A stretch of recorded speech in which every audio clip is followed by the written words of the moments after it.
llevar por una corriente filosófica humana, sino por la palabra de Dios.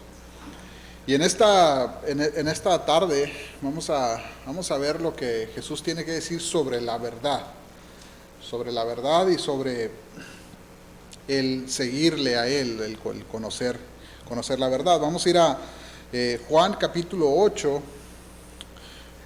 versos 31 al 32.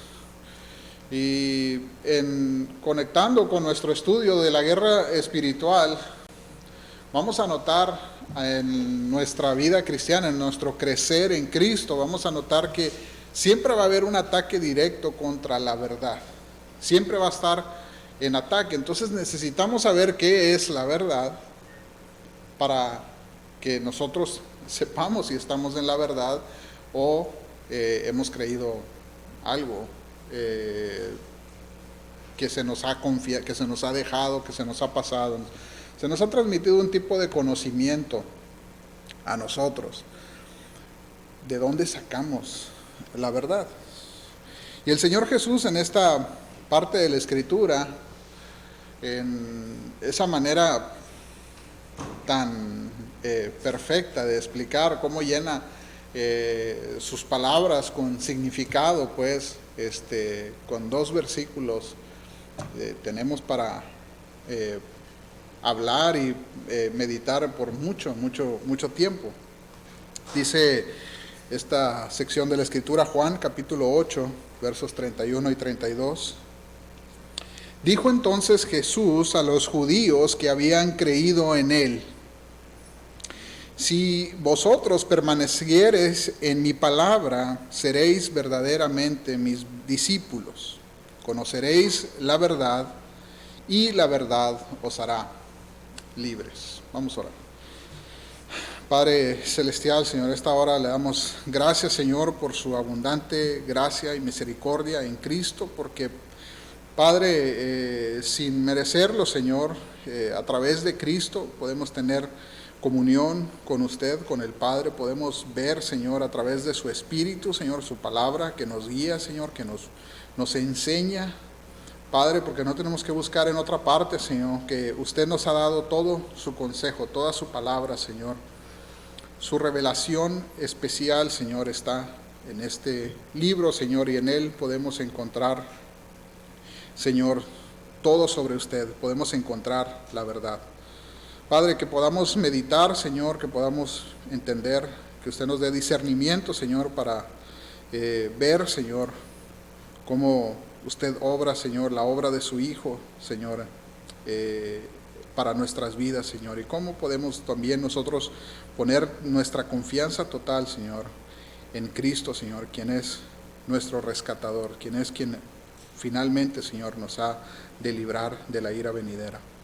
Padre, que vivamos, Señor, confiados, dependiendo siempre, Señor, en Cristo, en su palabra, Señor. En el nombre de Cristo, Señor, oramos. Amén. Entonces, esto no es algo nuevo. La búsqueda de la verdad ha sido algo de lo largo, desde la existencia del hombre, ¿verdad? Ha habido un deseo o un anhelo de estar buscando la verdad. La evidencia arqueológica nos dice que muchos buscaban dar honra a aquello de lo cual no conocían. ¿Sí?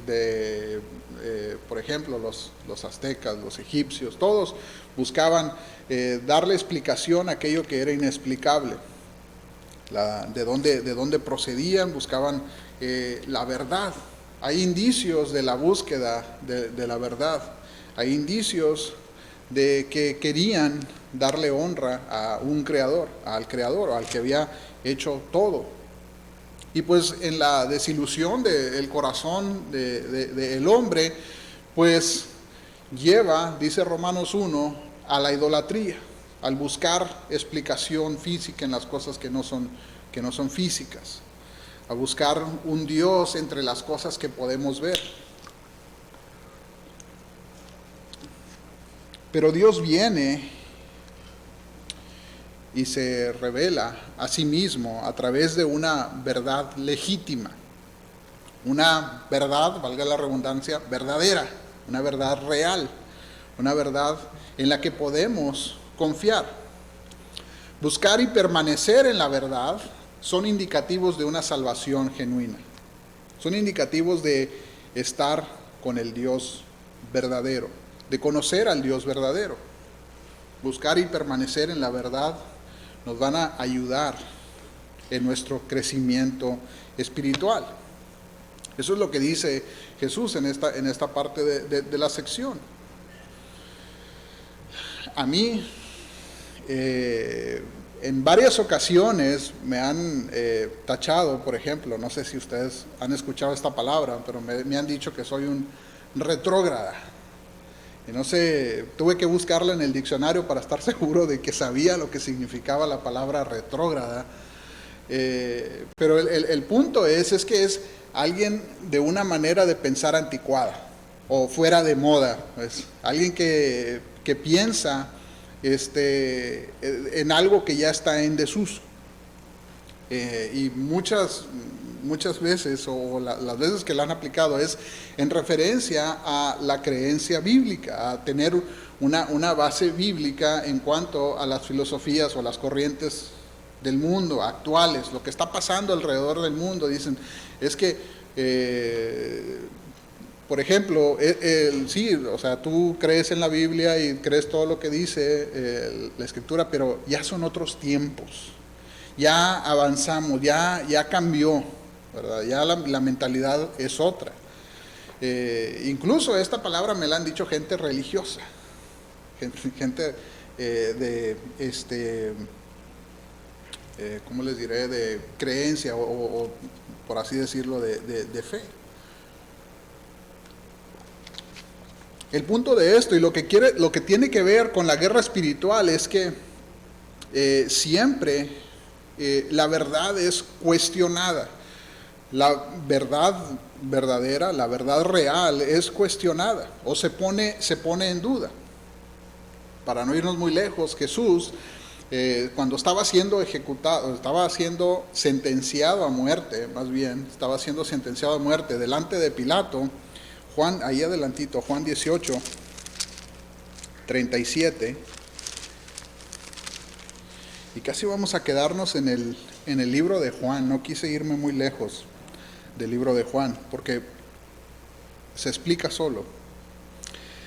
Jesús le dice le dijo Pilato, luego, ¿tú eres rey? Y respondió Jesús, tú dices que yo soy el rey. Yo para esto he nacido y para esto he venido al mundo, para dar testimonio a la verdad. Todo aquel que es de la verdad oye mi voz. ¿Sí? Y luego le responde Pilato, ¿verdad?, de manera sarcástica, ¿y qué es la verdad? ¿Por qué? Porque hasta nuestros días cada quien tiene su verdad.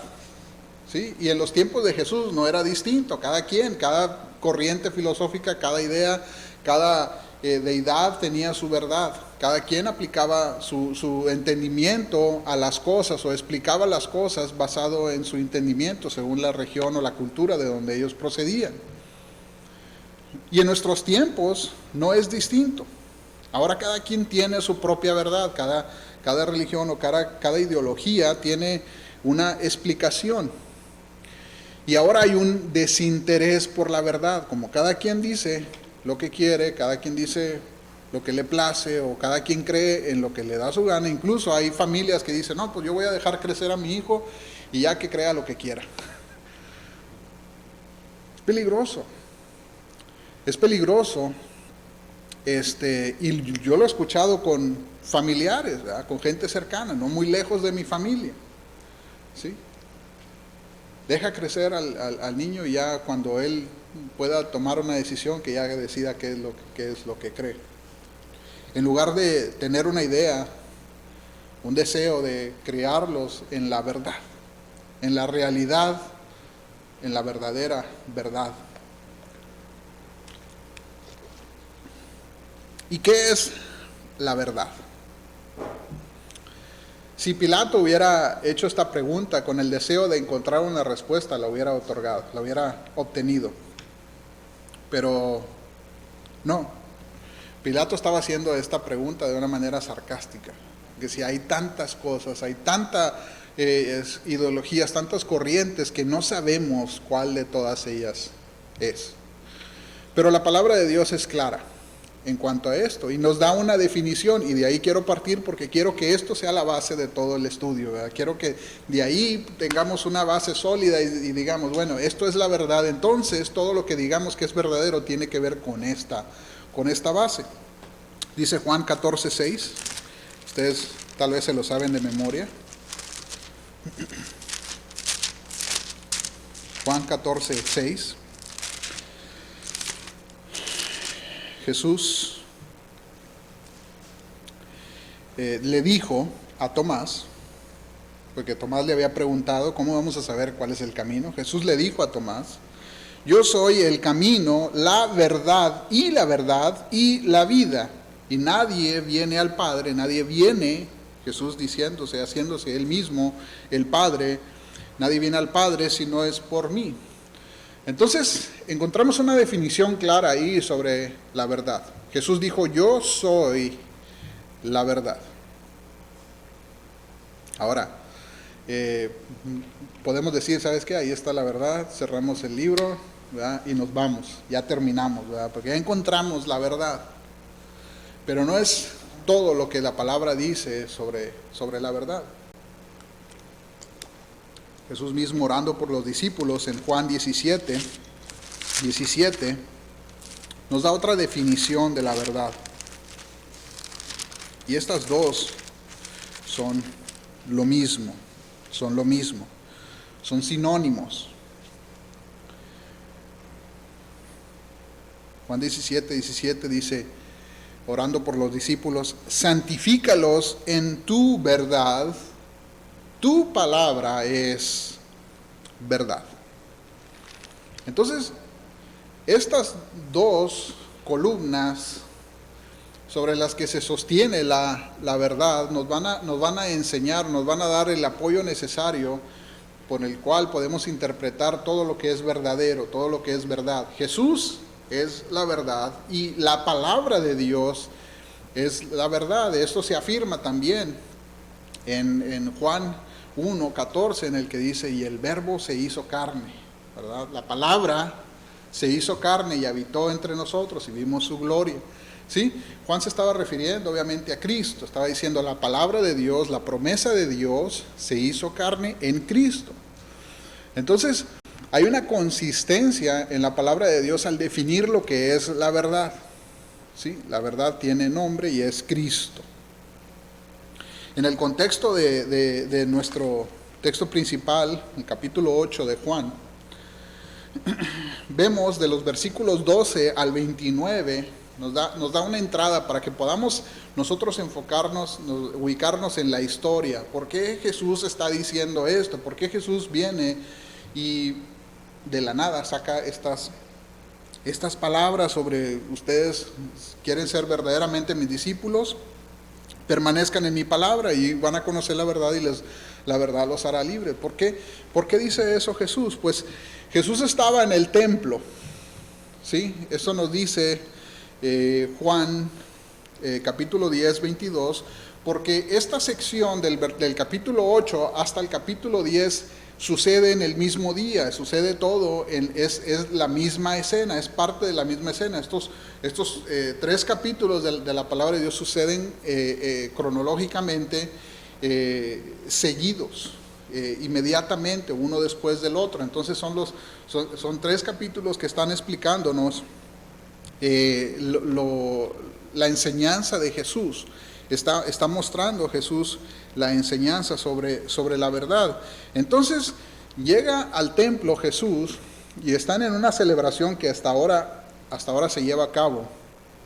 Es la fiesta de la dedicación o la fiesta de las luces.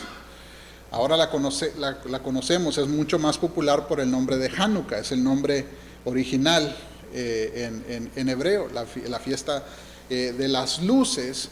Y lo que sucedía en esa festividad es que al centro del atrio del templo, la explanada principal del templo, tenían un candelabro hebreo, como ustedes tal vez los han visto, y ese candelabro era enorme, era capaz de alumbrar toda, gran parte de la ciudad, definitivamente toda el área del templo.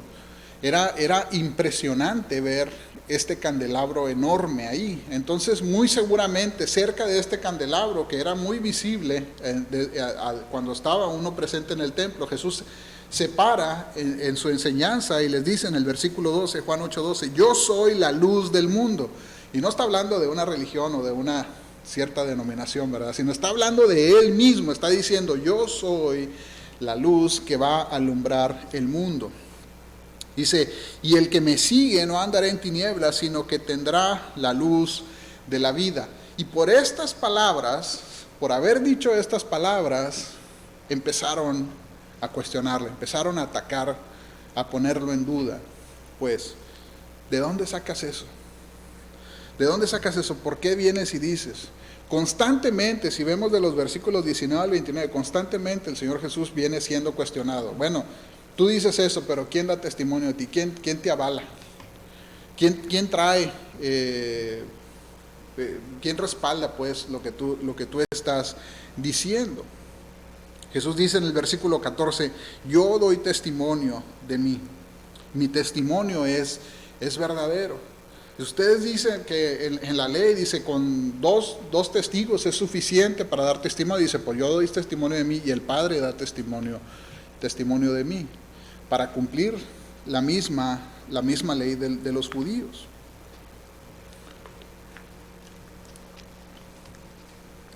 Lo que estaba pasando con los judíos es que realmente no querían escuchar la verdad. Realmente no les interesaba, ¿verdad? Jesús ya les había dicho, basado en su ley, bueno, se puede determinar que yo estoy diciendo la verdad. Dice, pero la realidad es que el pecado en sus vidas nos hace distintos, nos hace diferentes. Dice el versículo 21, yo me voy y me buscarán, pero en vuestro pecado van a morir. A donde yo voy no pueden ustedes venir. Pero les dice, creen que están bien, pero realmente están en pecado. Y si no hay un arrepentimiento, en su pecado van a morir, en su pecado morirán. Consistente con Romanos 6:23, la paga del pecado es muerte. Esa es la consecuencia, pues, del pecado, de una enemistad con Dios. Es muerte, separación eterna de Dios. No solamente muerte del cofre, estar en un ataúd, estar en una tumba, sino el significado de muerte es separación total de Dios. Jesús explica eso en los versículos 23 al 24. Juan 8, 23 al 24 dice, y les dijo, vosotros sois de abajo, yo soy de arriba, vosotros sois de este mundo, yo no soy de este mundo. Por eso les dije que moriréis en vuestros pecados, porque si no crees que yo soy,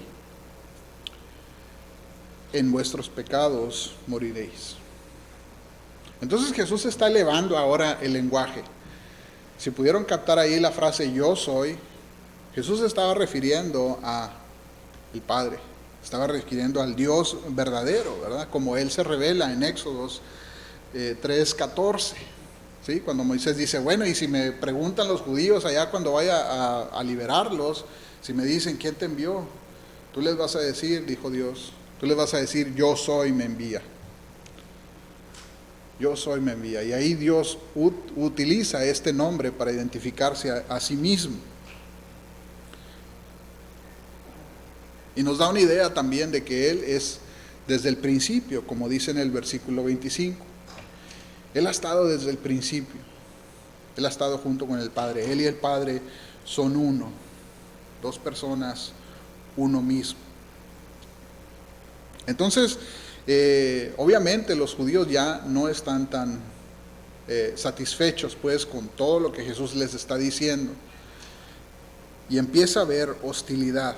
Pero Jesús todavía se toma el tiempo, se toma la paciencia de explicarles. El versículos 26 y 27. No entendieron que les hablaba del Padre. Pero Jesús les dijo, cuando hayan levantado al Hijo del Hombre, entonces conoceréis que yo soy.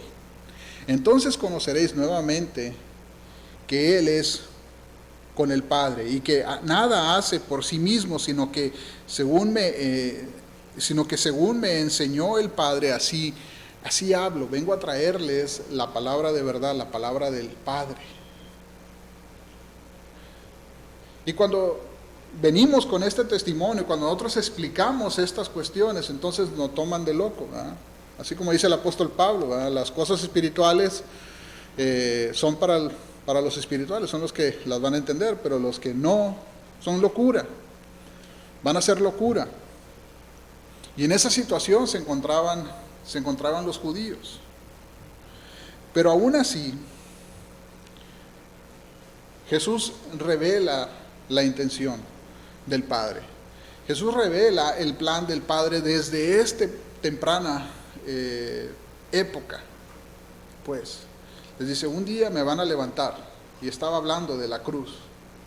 Dice, y ese momento ha sido preparado por el Padre.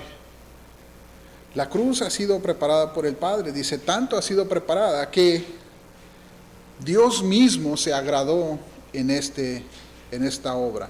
La cruz le agradó al Padre. Y dice la Escritura, versículo 30. Dice, hablando estas cosas, muchos creyeron en Él. Y esto ya tiene mucho que ver con nuestra situación actual como creyentes en el año 2021. Ya son casi 2000 años y sigue habiendo mucha gente que cree. Sigue habiendo mucha gente que cree en Jesús, que escucha las palabras y que dice que cree. Pero vamos a ver la verdadera definición de creer, una fe salvador, una fe que salva realmente. ¿Qué es lo que está pasando en la vida de los judíos, ¿sí? Que define realmente su eternidad? No es nada más el hecho de decir que creen, sino que realmente sus obras van a identificarlos, van a identificar su manera, su fe verdadera. Santiago 2:19 dice, ¿crees en Dios? Bueno, los demonios también creen y tiemblan. Lo hemos visto ya muchas veces. Entonces, creer por sí solo no significa mucho si el objeto en el que creemos no es el verdadero, no es el que tiene valor, no es el que puede salvarnos. Porque muchos no pueden, muchos que parecen creer no pueden permanecer. Porque gente que dice que cree no cambia realmente. Vamos a Hebreos 4:2. Creo que de una manera bien clara.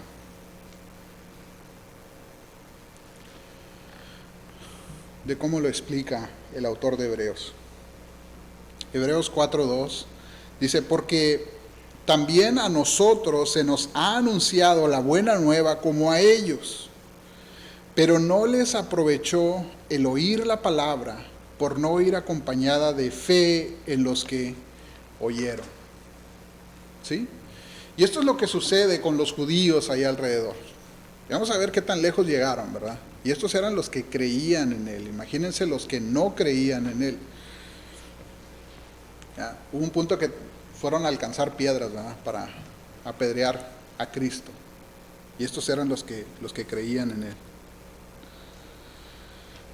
El punto es que creer en sí, muchos dicen, no, pues yo creo en Dios, yo creo en Diosito. Incluso dentro de las iglesias yo creo. ¿Sí? pero aún así no hay cambio, no hay una vida transformada, hay una vida de pecado constantemente, no hay santidad, no hay crecimiento. Esto pasa dentro de las iglesias. Y esto mismo aleja personas. Dice, bueno, ¿qué está pasando dentro de las iglesias? ¿Qué pasa dentro de las iglesias? Todos dicen que creen. Todos dicen que creen. Pero tal vez no hemos creído.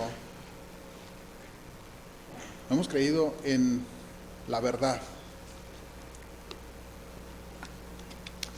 Hay muchos cristianos que proclaman creer, pero realmente su vida no cambia. Cristianos, entre comillas, podríamos decirlo. ¿Qué pasa con ellos? Dice Marcos capítulo 4:12, Jesús está explicando la parábola del sembrador, y creo el pastor acaba de tocar este tema en uno de los sermones en la mañana. Es importante cuidar y proteger la semilla, especialmente dentro de la iglesia. La iglesia tiene una responsabilidad de cuidar y de proteger la semilla de la palabra. Vamos a Marcos 4:14. Dice el autor de Hebreos que la palabra se nos dio igual a todos. Escuchamos la misma palabra. Dice, pero a unos aprovechó y a otros no aprovechó. Todos escuchamos el mismo sermón, todos escuchamos de la misma Biblia. Incluso yo tuve un argumento, no quisiera decir discusión en español, discusión se oye más fuerte, se oye como que estás alegando, ¿verdad? Pero no, estuve hablando, platicando, unos jóvenes mormones fueron y tocaron ahí en mi puerta, y pues, con gusto abrí y estábamos hablando sobre la palabra. Entonces me sacaban el libro, ¿verdad?, que ellos traían. Le digo, bueno, vamos a utilizar la Biblia, vamos a utilizar la palabra, y ellos pues traían su Biblia, ¿verdad?, también. Y luego me hablaban de traducciones, me decían, es que la traducción que tú utilizas está arreglada pues para que se acomoden tus palabras, o se acomoden lo que tú quieres. Le digo, bueno, estamos en el 2021, vamos a sacar el original, vamos a sacar el griego. Le digo, hay traducciones que podemos sacar palabra por palabra, ¿verdad?, sobre el griego. Le digo, es más, en mi teléfono tengo el original. Dijo, no, está bien, vamos a quedarnos ahí, porque ya no es tan fácil en nuestros tiempos, ya no es tan fácil encubrir una mentira en cuanto a la palabra de Dios, o en cuanto a lo que dice la Escritura. Hay tanta tecnología, hay tanto acceso a información al alcance de nuestros dedos, que podemos fácilmente sacar quien dice algo que no es verdadero. Entonces, cuando vemos la explicación de la palabra de Dios, cuando vemos la semilla que ha sido plantada, ¿por qué no se retiene? Jesús explica dentro de esta parábola cuál es la verdad, qué es lo que sucede dentro de los corazones cuando la verdad es plantada y no permanece, no crece. Dice los versículos 14 en adelante, el sembrador es el que siembra la palabra, ¿sí? Y los de junto al camino son quienes se les ha sembrado la palabra, pero después que la oyen, Satanás viene y la quita, ¿sí? Escuchamos todos la misma palabra, escuchamos todos el mismo sermón, pero viene Satanás y cualquier cosa, me sacaron la lengua, no me saludaron, no hicieron esto, o me habló, hizo un gesto, esto, lo otro, y no se queda. Versículo 16.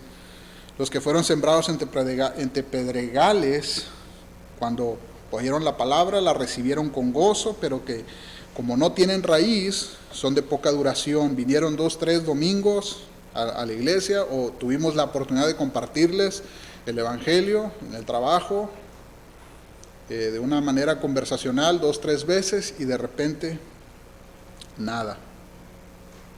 Luego tropiezan. Versículo 18, los que estaban sembrados entre espinos oyen la palabra, pero los afanes de este siglo, ¿sí?, escucharon la palabra y permanecieron, y después de cierto tiempo,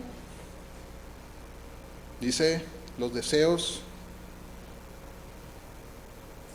de los ojos, los deseos de la carne, la vanagloria de la vida, vienen, a lo mejor no en una semana, a lo mejor no en un mes, a lo mejor no en varios años, pero de repente el mundo viene y se empiezan a alejar, se empiezan a alejar.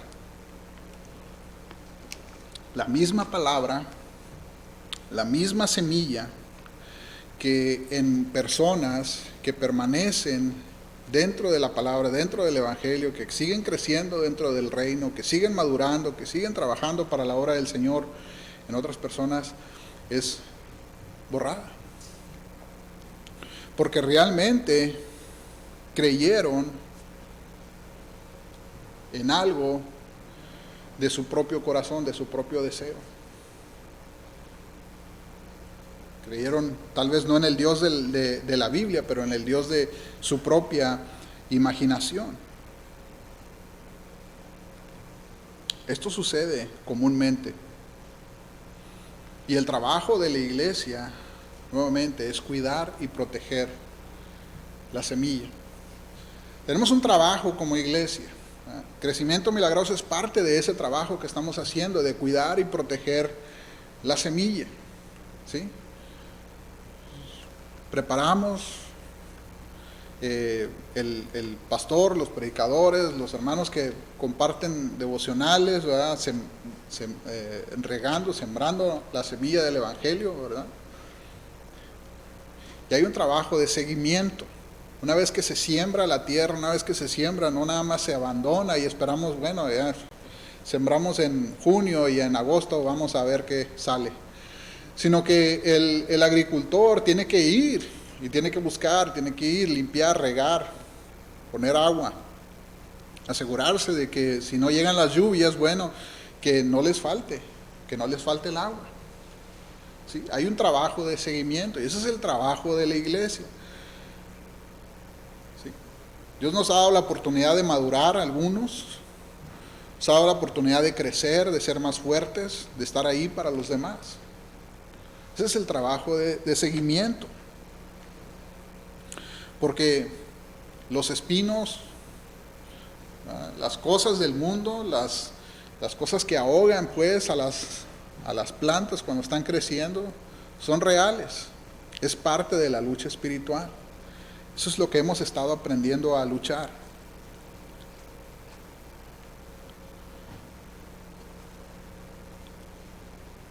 Entonces nos da una identidad y nos dice qué son los verdaderos discípulos. Y eso es a lo que Jesús se estaba refiriendo ahí en el 8, nuestro texto principal. Dice, Jesús a los que habían creído en Él, a los judíos que habían creído en Él, les dice, sí, permanecen en mi palabra. Y tiene el factor sí. Y ya una vez que aparece sí, y no es la única vez, más adelante vuelve a salir, sabemos que hay una condición, hay una condicionante. La condicionante es permanecer en su palabra. Permanecer en su palabra. ¿Qué quiere decir permanecer? Estar sujeto, no separarse, no irse, estar presente, mantener un compañerismo permanente, adherirse, ser parte de. Eso es permanecer. Entonces cuando el Señor Jesús dice permanezcan en mi palabra, es precisamente eso, permanecerse juntos en la palabra de Dios, no separados de su palabra. Entonces podemos entender por qué la gente se va, por qué la gente deja de creer, por qué la gente nunca cambió. ¿Por qué nosotros no hemos crecido? ¿Qué nos pasa? Y no estoy hablando del programa, ¿verdad? ¿Qué nos está pasando en nuestra vida espiritual? Juan 14:16. Ahorita leímos Juan 14:6. Utiliza esta misma palabra, permanecer. Juan 14:16. Y yo rogaré al Padre, y Él les dará otro consolador para que permanezca con ustedes para siempre, con vosotros para siempre. Eso es lo que significa permanecer. Así como el Espíritu de Dios está en nosotros y nos ayuda y nos guía, tenemos esa confianza, ¿verdad?, en la palabra de Dios que nos dice, ¿sabes qué? Dios, el momento de la salvación, el momento de la conversión, también nos dio de su Espíritu, nos selló con el Espíritu Santo y va a estar ahí con nosotros, como dice la Gran Comisión, todos los días hasta el fin del mundo. A través de su Espíritu Santo dice, esto es lo que significa permanecer nosotros en su palabra. Así como el Espíritu está en nosotros, nosotros estamos en la palabra de Dios. Nosotros estamos en su palabra. Y también se utiliza en 1 de Juan 2:19, la misma palabra. 1 de Juan 2:19. Dice, y ellos salieron de nosotros porque no eran de nosotros, porque si hubiesen sido de nosotros, habrían permanecido con nosotros, pero salieron para que se manifieste que no todos son de nosotros. ¿Sí? Dios se encarga de depurar la iglesia. De una manera o de otra, Dios limpia. ¿Sí? En Juan 15, eso es lo que dice, el jardinero es el que limpia, se encarga de podar, limpia pues las ramas y hace esto para que lleven más fruto. Eso lo vemos constantemente en la Escritura. No es una enseñanza nueva, es una enseñanza de la palabra de Dios, desde siempre. San Agustín y Juan Calvino también hablaron sobre esto, ¿verdad? De hecho, permanecer, esa era una de las 5 doctrinas esenciales, ¿verdad?, que ahora se le conoce como TULIP, o es un acrónimo en inglés, TULIP. Pero básicamente las 5 doctrinas esenciales de las que hablaban Agustín y Calvino eran la depravación total, la elección incondicional, la expiación limitada, la gracia irresistible y finalmente la perseverancia o la permanencia de los santos. El permanecer de los santos. Aquellos que son salvos permanecen, se quedan en la palabra de Dios. Eso es lo que está diciendo Cristo, es básico, es esencial dentro de la palabra. Si nos ofende la palabra, escuchamos un sermón y llega, ¿verdad?, porque tal vez está hablando de algo dentro de nosotros, está hablando de un pecado, está hablando de una cosa, no necesariamente que el pastor sepa lo que está pasando en nuestra vida, ¿verdad?, porque de volada sale la frase de que me está echando pedradas, ¿verdad?, o se está dirigiendo a mí. No necesariamente, no quiere decir que el pastor se la pase buscando en Facebook qué decir, ¿sí?, a la congregación. No se trata de eso, pero cuando se expone la palabra, el trabajo de la palabra, lo vimos hoy en la mañana, el trabajo de la palabra es ser un aguijón, ser un clavo y dice fijo, un clavo firme, el cual está ahí precisamente para llegar a nuestra vida, llegar a nuestro corazón, para tocar el interior de nuestro corazón. Es que cuando el pastor habla la palabra y nos toca, nos llega, y no digo de una manera fresca, pero de una manera que calienta, de una manera que tal vez nos irrita, realmente es el Espíritu de Dios hablando a nuestras vidas, diciendo hay algo mal ahí, Hay algo mal en nuestra vida, hay algo mal con lo que tenemos que tratar. Y podemos hacer dos cosas, es decir, tratar con nuestro problema, tratar con el pecado de nuestra vida, decir, ¿sabes qué? Yo ya no voy a aguantar a este pastor, yo me voy a otra iglesia donde me traten bien, ¿sí? A otra iglesia donde me hablen mejor. O donde no toquen mi pecado, ¿verdad? Donde me dejen vivir, me dejen en paz, no haya consecuencias. Donde no se fijen en mí. Pero realmente el tocar la palabra de Dios es la cosa más, una señal más grande de amor de la que podemos encontrar en el mundo, o en un lugar donde no se va a tocar o no se va a hablar de pecado. Porque cuando hablamos de pecado, cuando hablamos de lo que pasa dentro de la sociedad, cuando hablamos de lo que estamos expuestos alrededor del mundo, de la manera como cristianos nos manchamos los pies, nos ensuciamos los pies, tenemos la oportunidad de venir en arrepentimiento al Señor. Tenemos la oportunidad de venir y decir, ¿sabes qué? Necesito de ti. ¿Sí? Y tenemos el consuelo del Evangelio, ¿verdad? Que Cristo pagó por todas estas culpas, por todos estos pecados en nuestras vidas, ¿sí? Y podemos confiar en la restauración que Dios hace, ¿sí? A través de Cristo, a través de la obra del Evangelio. Entonces podemos ser reconfortados, ¿verdad? Y podemos ser santificados, podemos ser limpiados, alejarnos de pecar, que era la instrucción de Cristo, ¿verdad? Ve y no peques más. No peques más. Esa es la intención de la palabra, y de eso se trata la permanencia. De eso se trata el permanecer, el perseverar en la palabra. Vamos a ser constantemente heridos por nuestro pecado.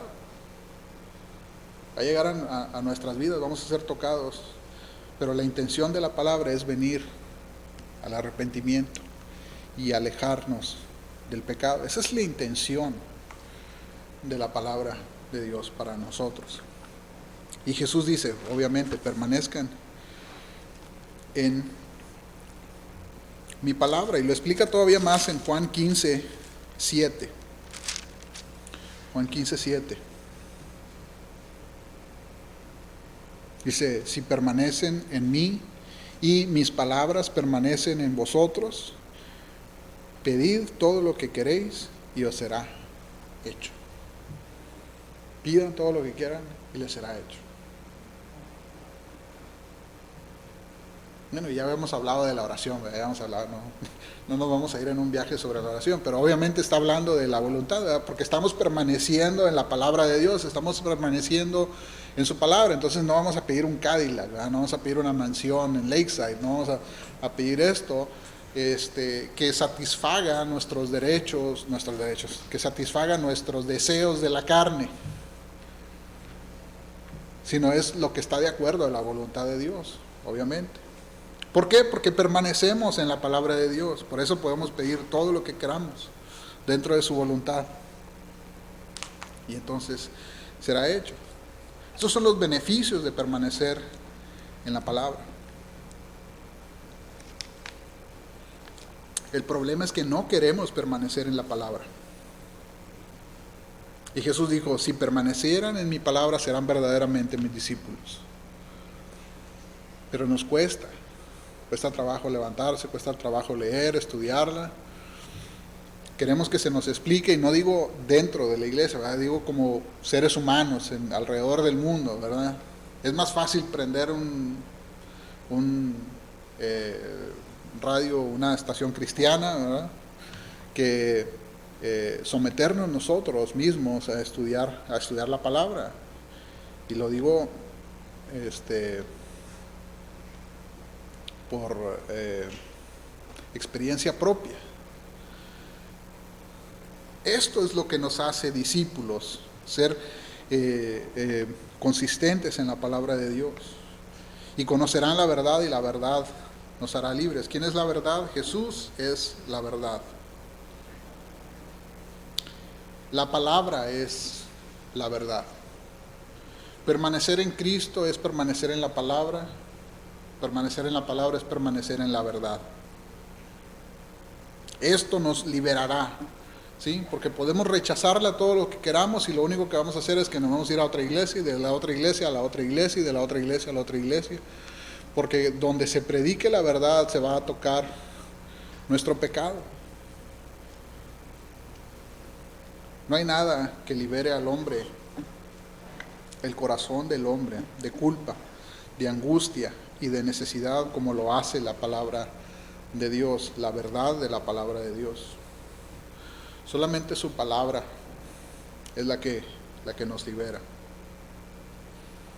Y los judíos más adelante en el versículo 33 le dicen, nosotros nunca hemos sido esclavos. Se les olvidó que estaban bajo el dominio de Roma. Se les olvidó que habían sido tomados presos de los babilonios por los persas.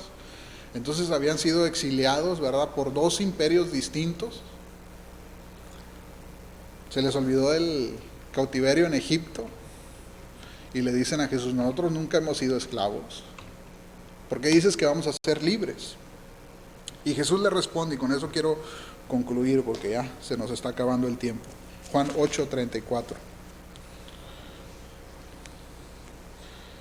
De cierto, Jesús respondió, de cierto les digo, que todo aquel que hace pecado esclavo es del pecado. Esta es la libertad de la que está hablando Cristo. Cuando dice, conocerán la verdad y la verdad los hará libres, está diciendo, van a ser libres de esto.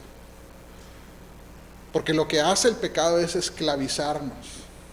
El pastor hablaba en la mañana y decía, la pornografía es una adicción, como la heroína, como las drogas, como todo. Lo que es adictivo es igual de adictivo o más. El problema del hombre es que somos adictos al pecado.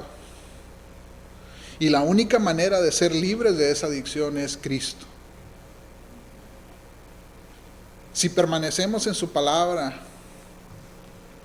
¿sí?, seremos realmente sus discípulos. Vamos a conocer la verdad y la verdad nos va a liberar. Nos va a liberar de las adicciones, nos va a liberar de todo. Porque nuestra dependencia ya no va a estar en el pecado, sino va a estar en una vida libre, en una vida liberada de la necesidad de pecar. Esto se dice más fácil de lo que se hace, pero se toma fe, se toma creer que Cristo realmente pagó por nuestras culpas, que Cristo pagó por nuestros pecados y los llevó a la cruz. Llevó nuestros pecados y nos dio su justicia. Y ahora cuando Dios mira al creyente, no mira mi pecado, sino mira la justicia de Cristo. Eso es gracia, porque no lo merecía, realmente no lo merecía. Yo era culpable de ese pecado por el cual pagó Cristo.